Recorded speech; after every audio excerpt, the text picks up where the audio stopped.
গান গাইতে বলে আপনাকে চুপচাপ একটু ডাল করে রাখতে না, ভালোই লাগলো। আমার মনে হচ্ছে বিদেশি শব্দ ছিল, আমি সেটাই ভাবলাম যে তর্জমা করে দিলে ভালো হয়। মানে আমি আসলে সব সেরকম ভাষা পুরোটা বুঝি না। যাই হোক, মানে খুব ভালো, দারুণ লাগলো। আর আমি খুব একটা কি বলবো, যাই হোক এখানে আমার সব শিল্পী বন্ধুরা, আমার পরিবার আসলে আছে, সেই সুযোগে আমি আসলে কৃতজ্ঞতা আমি সামনাসামনি একটু প্রকাশ করতে চাই।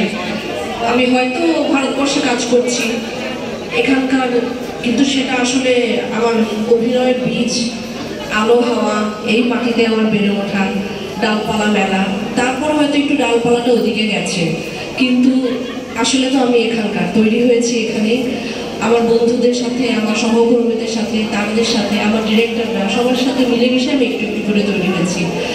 আর বারবার আমি কৃতজ্ঞতা আসলে জানাতে চাই। দীপা বলছিল, আমার এখনো মনে পড়ে আমরা যখন একেবারে ধারাবাহিকের কাজ একসাথে শুরু করি, সেই সময়গুলো, সেগুলো আসলে অসামান্য, অতুলনীয় সময়। আমার এখন মনে হয় যে আমি যদি আবার সেই জায়গায় ফিরে যেতে পারতাম, সবারই মনে হয়। যাই হোক, আমার সকল গুণী আরও সংস্থা, আরও সবাই সিনিয়র যারা অভিনেতা অভিনেত্রীরা এখানে রয়েছেন, শিল্পীরা আছেন, তাদের কাছে আমার কৃতজ্ঞতা। আর এটার জন্য অনেক অশেষ ধন্যবাদ। থ্যাংক ইউ অ্যাক্ট্রেস গিল্ডকে আমাকে সম্মাননা দেওয়ার জন্য। Thank you Dipa.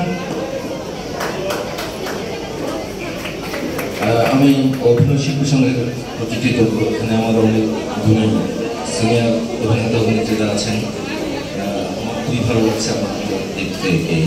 আর আমার কলিগরা যারা আছেন তাদের কাছ থেকে আমি সবসময় অনেক ধরনের ভালোবাসা পেয়ে থাকি, অনেক ধরনের সাহায্য সহযোগিতা পেয়ে থাকি শুটিং চলাকালীন সময়। কৃতজ্ঞ আপনারা দোয়া করবেন আমার জন্য।